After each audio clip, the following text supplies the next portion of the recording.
क्या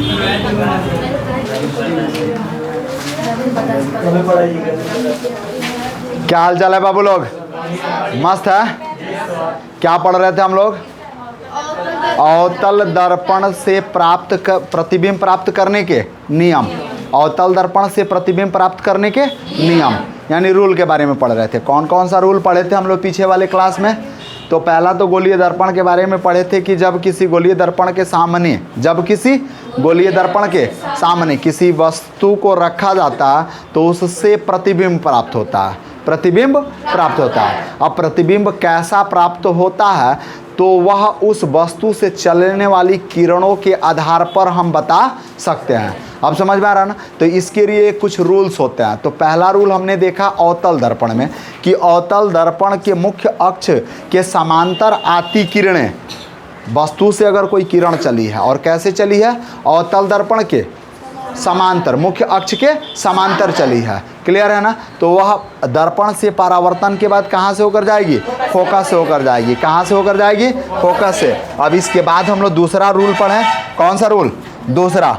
तो दूसरा रूल हम लोगों का क्या होगा? अब देखो तो बाबू, रूल नंबर 2। कौन सा रूल? Rule number 2। ये वाला तो आप लिख चुके थे ना? इसके पहले वाला लिख चुके हैं पक्का? चलो अब रूल नंबर 2 देखना बाबू।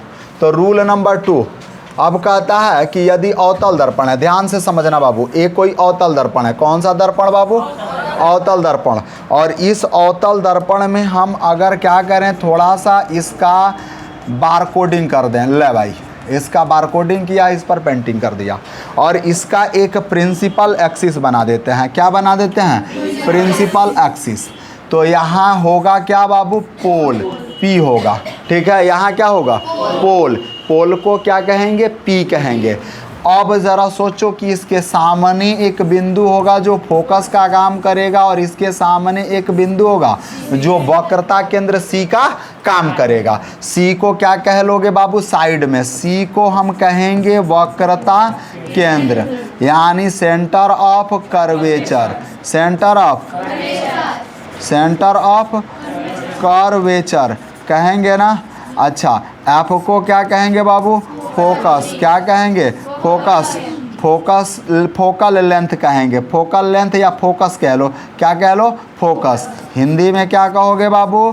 फोकस कहोगे। चलो, अब कहता है कि अवतल दर्पण की वक्रता केंद्र से होकर जाने वाली किरणें, देखो पहले भाषा लिख लो कि अवतल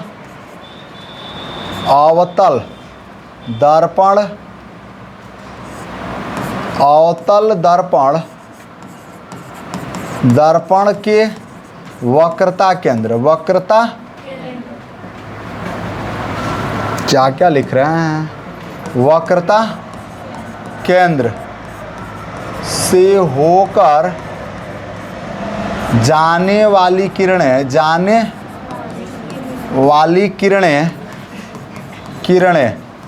दर्पण से परावर्तन के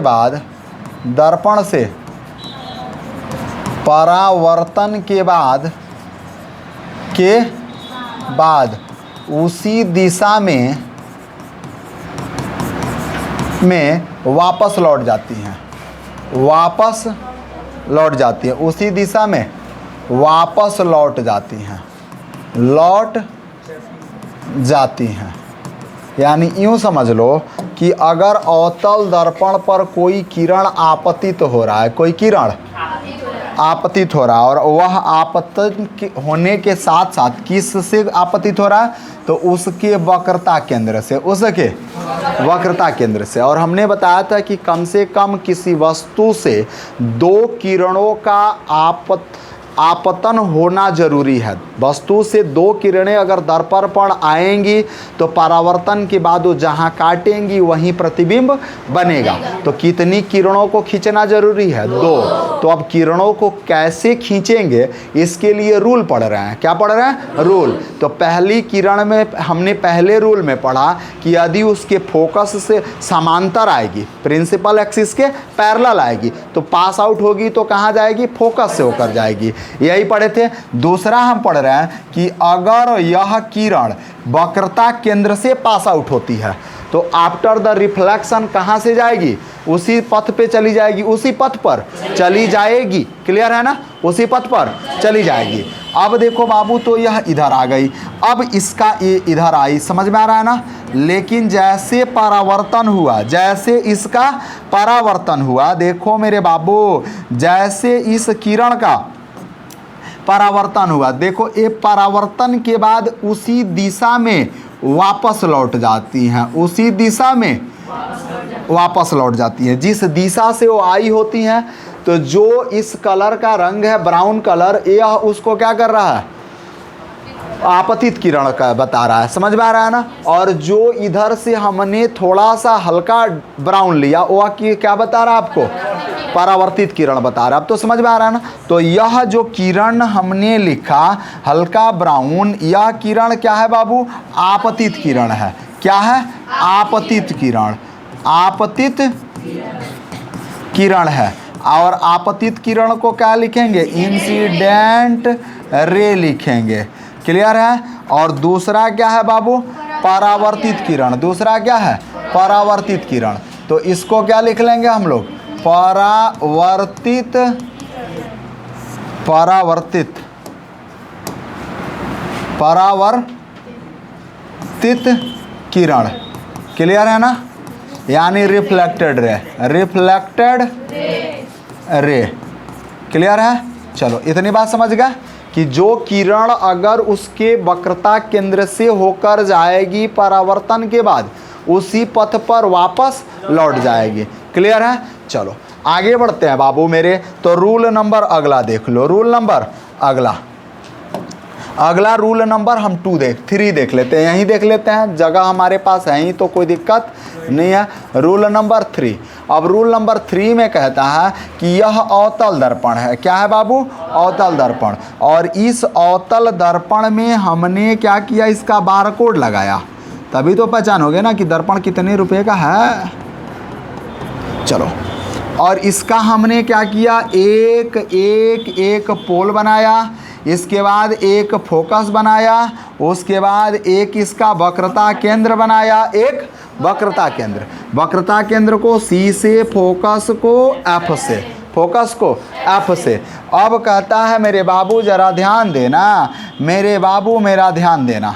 अब सुनो कि अब कहता है कि यदि कोई किरण इसके फोकस से होकर गुजरेगी, फोकस से होकर, तो परावर्तन के बाद वह मुख्य अक्ष के समांतर होती हुई चली जाएगी, समांतर होती हुई चली जाएगी। समझ में आ रहा। यदि कोई किरण, हाँ बोलिए।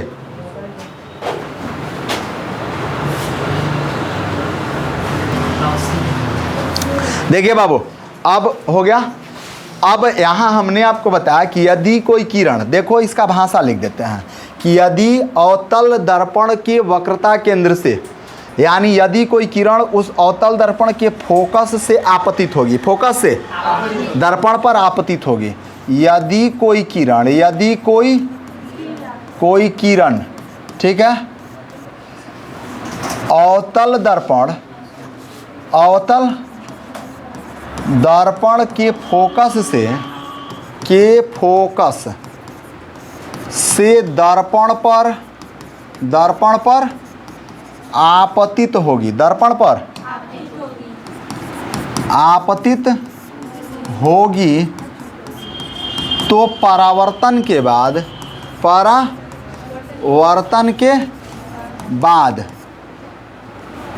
दर्पण के मुख्य अक्ष, दर्पण के मुख्य अक्ष के समांतर होती हुई चली जाएगी, समांतर होती हुई चली जाएगी,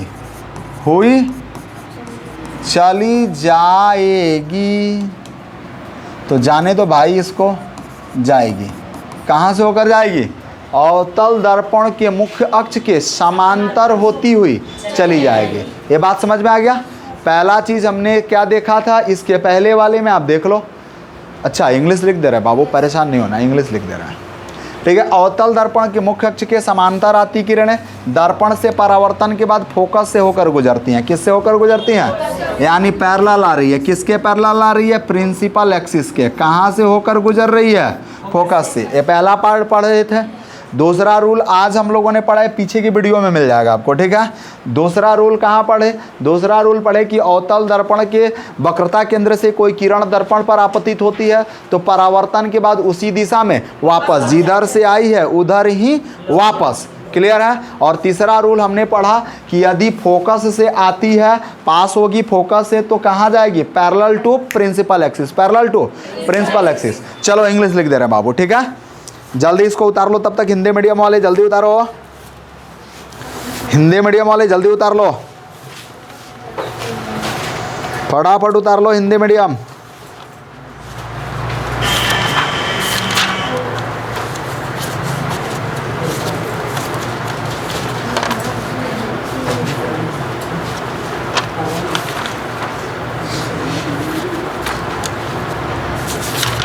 हो गया Hindi medium?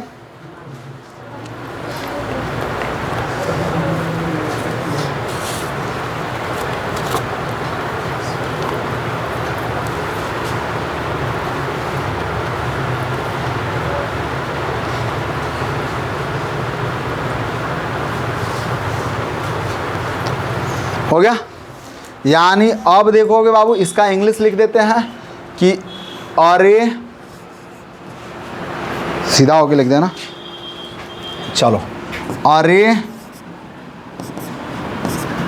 Raise of light passing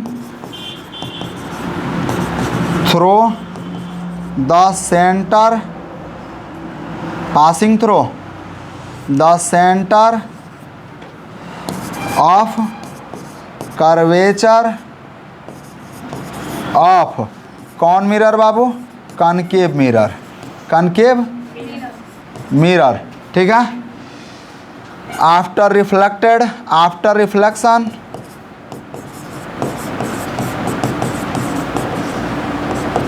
reflection sent back on the same path, on the same path। और इसका इंग्लिश लिख लेंगे, इसका इंग्लिश लिख लेंगे बाबू कि a rays of light passing through the focus, a rays of light, a rays of light passing through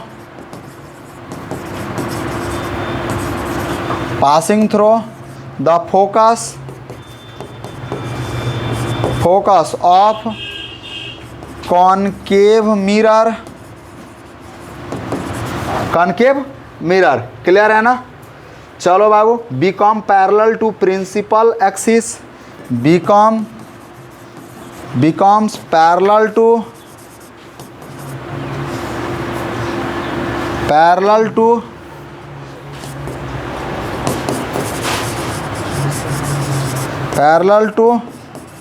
principal axis after reflection. Reflection के बाद क्या हो जाएगी बाबू? प्रिंसिपल एक्सिस के पैरेलल। चलो इसको पॉज कर लो और वीडियो को पॉज करो और इंग्लिश लिख लो, ये लिख लो, फटाफट लिख लो, फटाफट लिख लो, चलो फटाफट लिख लो।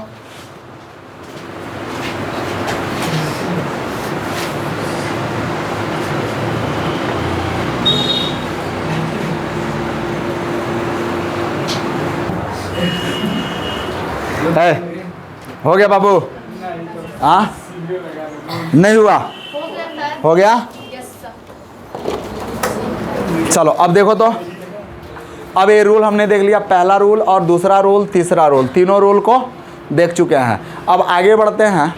तो अब सबसे बड़ी चीज़ हम लोगों को देखना है कि अवतल दर्पण में किस पोजीशन पर वस्तु को रखते हैं तो उसका प्रतिबिंब कहाँ बनता है। समझ में आ रहा है ना? वो कौन सा जगह है जहाँ वस्तु को रखते हैं तो उसका प्रतिबिंब किस जगह पे प्राप्त होता है। तो अवतल दर्पण से निम्नलिखित 6 प्रकार के प्रतिबिंब प्राप्त होते हैं। 6 जगहों पे वस्तु को रखा जा सकता है और 6 प्रकार के प्रतिबिंब प्राप्त होंगे। उनके नियम को एक एक करके देखते चलते हैं, कोई दिक्कत? चलो आगे बढ़ते हैं बाबू। तो पहला रूल देखना, सबसे पहला रूल देखो, यानी हेडिंग क्या डाल लेंगे? हेडिंग डालेंगे अवतल दर्पण द्वारा प्रतिबिंब का बनना। अवतल दर्पण द्वारा भिन्न भिन्न प्रकार के प्रतिबिंब का बनना। पहला लिख लेंगे अवतल दर्पण द्वारा, अवतल दर्पण द्वारा विभिन्न प्रकार के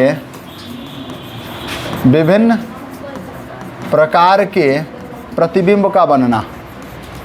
प्रतिबिंब का बनना, प्रतिबिंब का बनना। अवतल दर्पण द्वारा विभिन्न प्रकार के प्रतिबिंब का बनना। ठीक है।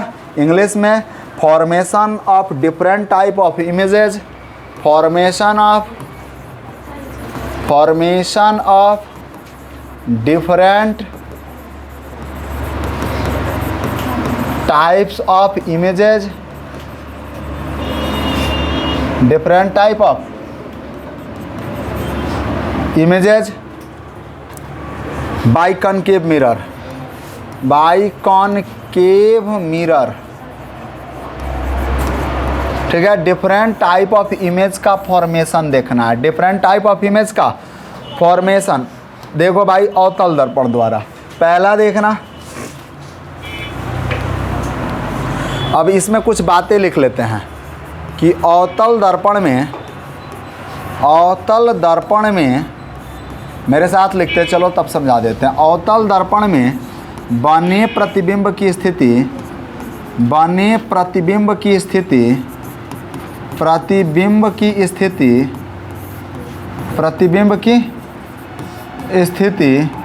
अवतल दर्पण में बने प्रतिबिंब की स्थिति उसके सामने, बातें मत करो, उसके सामने रखी वस्तु की स्थिति पर निर्भर करती है। वस्तु की स्थिति पर निर्भर करती है, स्थिति पर निर्भर करती है कि अवतल दर्पण में बने प्रतिबिंब की स्थिति। लिख लो, पहले लिख लो, जल्दी से लिख लो, तब हम समझाते हैं। बाबू लोग फटाफट मेरे साथ लिखते चलो, उसके बाद समझा देते हैं इसको। अब पैराग्राफ चेंज करके लिखेंगे, दर्पण से भिन्न भिन्न स्थानों पर, भिन्न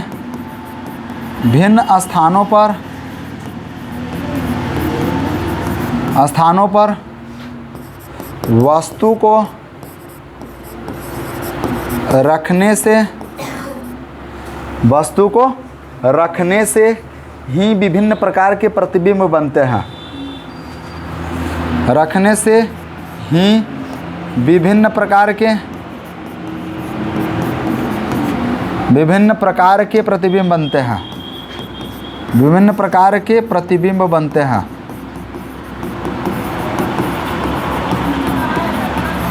विभिन्न प्रकार के प्रतिबिंब बनते हैं। चलो नीचे से तिरका चिन्ह देके क्या लिख सकते हैं कि अवतल दर्पण के सामने, अवतल दर्पण के सामने, अवतल दर्पण के सामने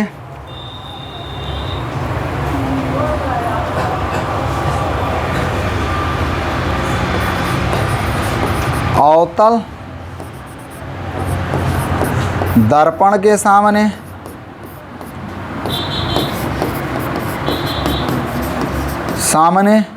किसी वस्तु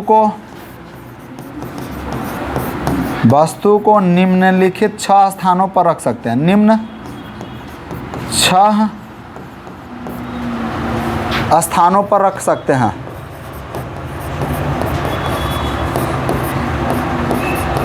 स्थानों पर रख सकते हैं।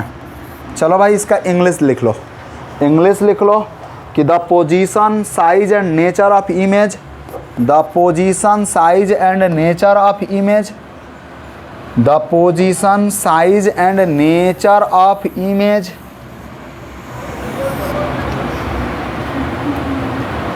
Position, size and nature of image. अच्छा इंग्लिश लिख देते हैं, थोड़ा सा सेटिंग कर लें।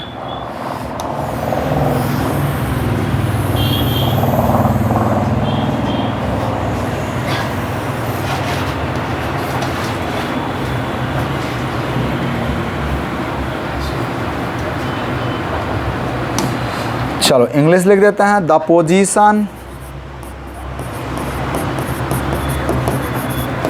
Size and nature of image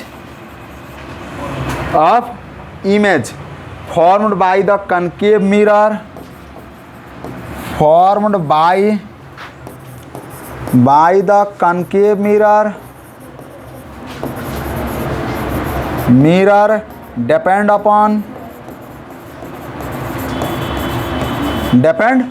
upon the distance of the object from the pole. The distance of the object from the pole. We can place the object at different position. We can place the object at different position, different positions from the concave mirror to get different type of image. Positions हो गया from the concave mirror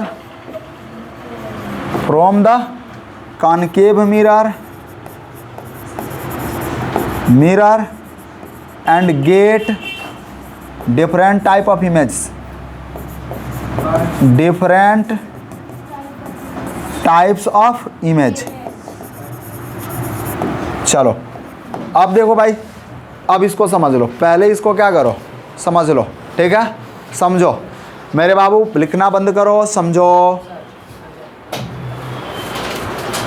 जाओ घर जाओ। क्या problem है, पहले problem बता के जाओ। क्या बड़ा प्रॉब्लम है बता। अच्छा, अच्छी बात है। चल, अरे वाह वाह, शाबाश, महानता, हम आपकी महानता को सलाम करते हैं यार। अब देखो, छोड़ो उसकी बात, ये बकलोल है। अब देखो, अवतल दर्पण में बने प्रतिबिंब की स्थिति उसके सामने रखी वस्तु की स्थिति पर निर्भर करती है। समझो, अवतल दर्पण के सामने किसी वस्तु को रखेंगे तो उसका प्रतिबिंब किस प्रकार से बनेगा, यह वस्तु की स्थिति पर निर्भर करता है। समझ में आ रहा है ना। यहाँ उत्तल दर्पण हो गया, उत्तल क्या, उत्तल क्या पढ़ना है, अवतल, आई एम सॉरी। अब देखो तो, ए हो गया अवतल। अब इसके सामने किसी वस्तु को अगर यहाँ रख रहे हैं, इसके सामने किसी वस्तु को यहाँ रख रहे हैं, यहाँ रख रहे हैं, समझ में आ रहा है ना।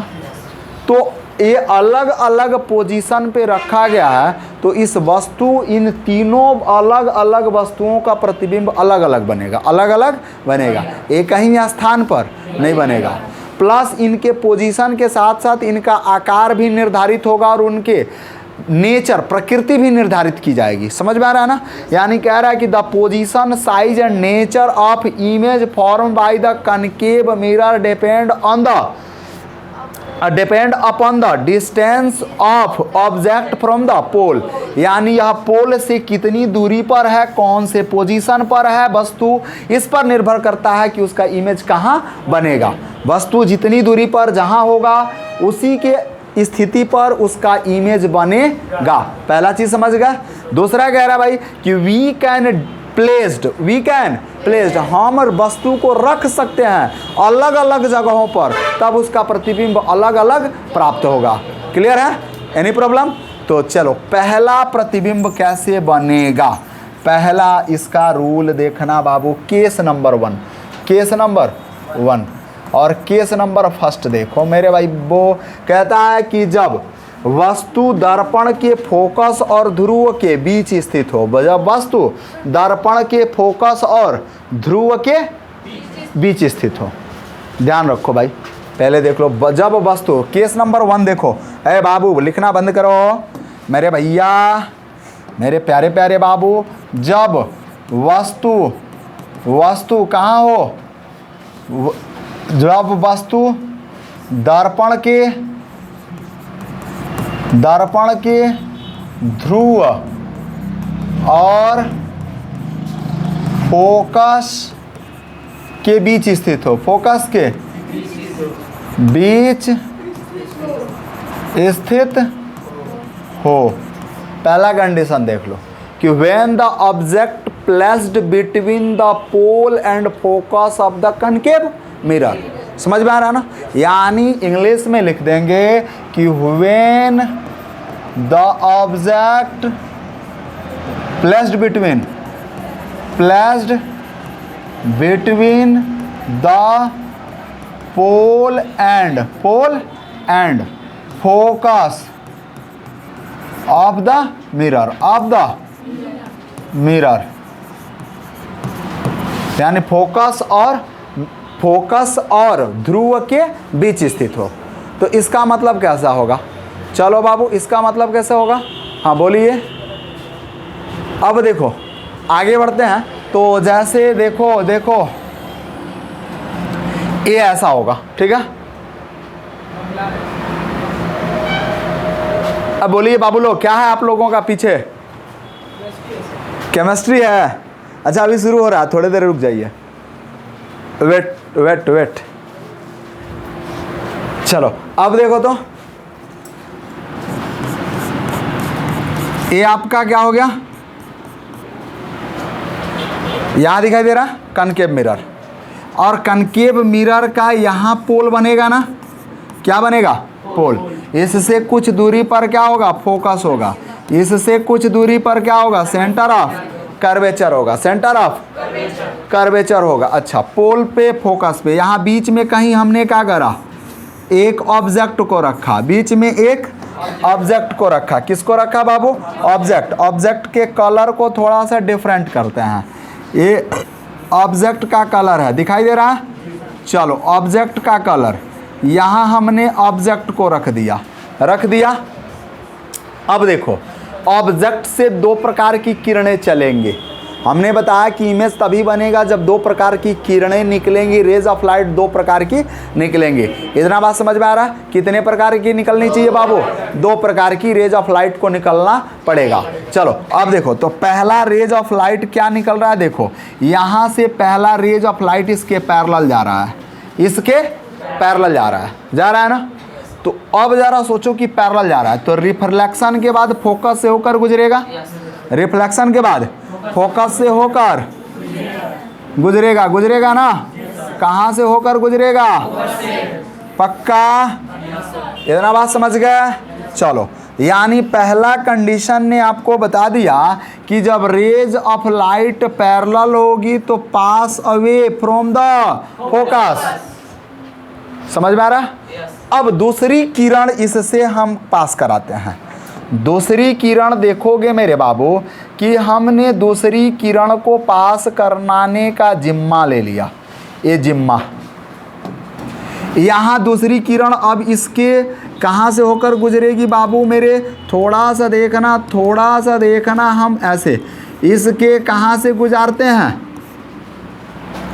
सेंटर ऑफ कर्वेचर से, सेंटर ऑफ कर्वेचर से गुजर रही है ना?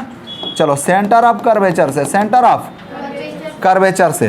तो जब सेंटर ऑफ कर्वेचर से गुजरेगी, ये दिखाई दे रहा है आपको? तो जब सेंटर ऑफ कर्वेचर से गुजरेगी तो after reflection get sent back from the same path. यही ना होगा? जिस पाथ से होकर गई है उसी पाथ से वापस आएगी, उसी पाथ से वापस आएगी। तो अब मैंने कहने का अर्थ है कि इधर से जा रही है तो इधर को, जिधर को चली उधर को वापस आई। समझ में आ रहा है ना? कोई दिक्कत तकलीफ नहीं है। रास्ते नहीं बदलेगी, दो बार देखना, दो बार। समझ में आ रहा है ना? क्लियर? चलो, ये जब किरण इधरे से जा रही है तो उधरे से आंखों को दो बार सुख प्राप्त होगा। चलो आगे बढ़ते हैं। तो अब कहीं ना कहीं एक दूसरे को कहीं काट रही है बाबू। कहाँ काट रही हैं? कहाँ दिखाई दे रहा तेरे को? कहीं काट रही है, ये सिर कट रही है। कहाँ काट रही है बाबू? कहीं नहीं, कहीं एक कट कर रही है एक दूसरे को। कुछ भी आगे बढ़ा लो, कहीं कट करने वाली तो इमेज कहाँ बनेगा? बनेगा अनंत पे। कहाँ बनेगा? इनफाइनाइट पे। कहाँ मान लेंगे? अब तो समझ में आ रहा ना, इमेज कहाँ मानेंगे बनता हुआ? इनफाइनाइट पे। अब बड़ा बनेगा कि छोटा बनेगा? दूरी बढ़ती जा रही है ना, एकदम बढ़ते जा रही है, बढ़ते जा रही है। तो बहुत बड़ा बनेगा, वस्तु की अपेक्षा बहुत बड़ा बनेगा। अच्छा, अब एक बात और देखो, उल्टा बनेगा सीधा बनेगा? तो अब सीधा कैसे बनेगा? अब देखो, पहला चीज कि अगर इससे नीचे आ गया, प्रिंसिपल एक्सिस से नीचे आया, तो इमेज हमेशा उल्टा बनेगा। इमेज हमेशा उल्टा बनेगा। अब तो समझ में आ रहा ना? तो अगर हमने रखा कि स्थित हो तब क्या बताना हमको? प्रतिबिंब बताना है। प्रतिबिंब, प्रतिबिंब यानी देन इमेज, फॉर्म्ड इमेज। कौन इमेज बाबू?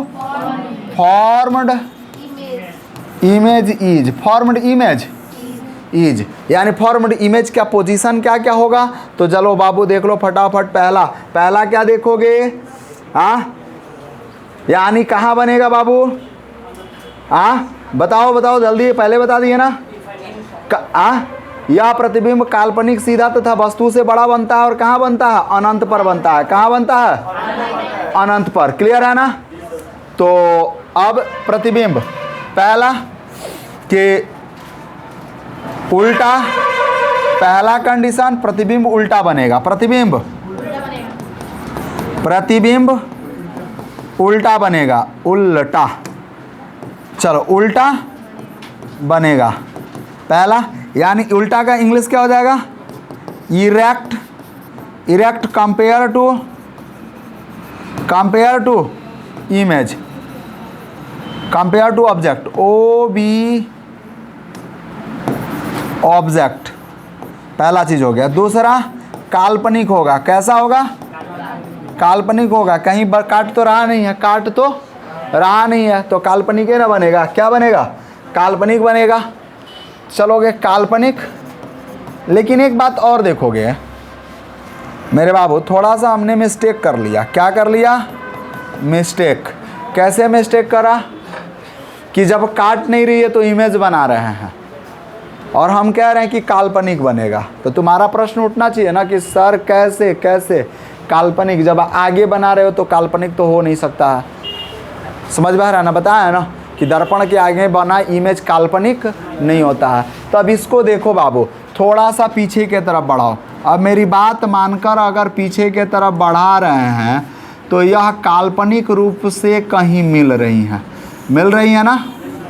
मिल रही है कि नहीं मिल रही हैं? मिल रही है। तो प्रतिबिंब उल्टा तो बनने नहीं रहा है।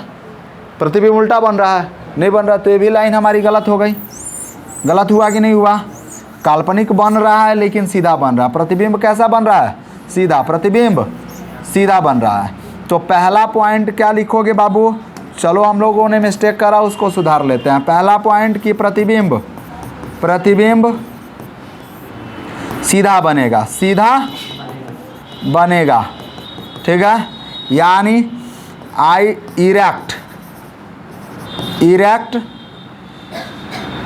Erected image compare to object. दूसरा चीज क्या बनेगा? काल्पनिक होगा। क्या होगा बाबू? काल्पनिक होगा, यानी वर्चुअल इमेज बनेगा। क्लियर है ना? तीसरा बात क्या होगा? वस्तु से बड़ा होगा, वस्तु से बड़ा होगा, larger than the object, larger than object. Clear है ना? चलो ऑब्जेक्ट से लार्जर होगा। प्रतिबिंब का पोजीशन समझ में आया? देखो पहला चीज हमने क्या बताया कि जब वस्तु को दर्पण के मिरर के पोल और सेंटर ऑफ कर्वेचर के बीच रखते हैं तो उससे जो इमेज दो तरह की जाती हैं, एक सेंटर ऑफ कर्वेचर से और दूसरा उसके पैरेलल। तो जो पैरेलल जाती है वह फोकस से पास आउट हो जाती है और जो उसके सेंटर ऑफ कर्वेचर से गुजरती है वह उसी दिशा में वापस आ जाती है। अब हमने इन दोनों किरणों को पीछे के तरफ बढ़ाया, तो अब ये पीछे एक दूसरे को काट रही हैं, तो अब इमेज कहाँ बन रहा है, पीछे बन रहा है। ठीक है, क्लियर, कोई दिक्कत, एनी प्रॉब्लम? तो इमेज कहाँ बन रहा है, पीछे बन रहा है। अब तो समझ गया। और इमेज कैसा बनेगा, काल्पनिक। काल्पनिक कब बनता है, जब दर्पण के पीछे बनता है। समझ गए, नहीं समझे? थोड़ा सा मिस्टेक हम लोग कर रहे थे, उस चीज़ को सुधार दिया गया। कोई दिक्कत? चलो उतार लो बाबू, तो जल्दी उतारो।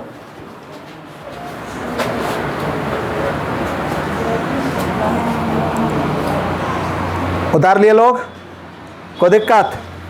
चलो अब आगे हम लोग अगली कहानी को अगले क्लास में देखेंगे। आज के लिए सिर्फ इतना ही। जय हिंद, जय हिंद, वाह।